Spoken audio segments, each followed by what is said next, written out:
ഭാവബന്ധമോടു സത്യരൂപനാം ദേവനിൻ മഹിമയാർന്ന കോവിലിൽ പാവന പ്രഭയെഴും വിളക്കിത സാവധാനമടിയൻ കൊളുത്തിനെ.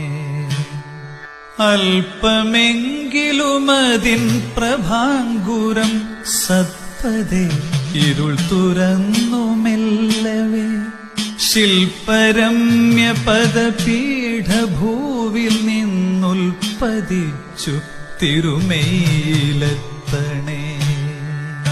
സ്ഥേമയാർന്ന മണിഭൂഷണത്തിലും തൂമനോജമലർമാല തന്നിലും ഹേമവിഗ്രഹമരീചി തേടുമി കോമള പ്രഭ വിളങ്ങണേ.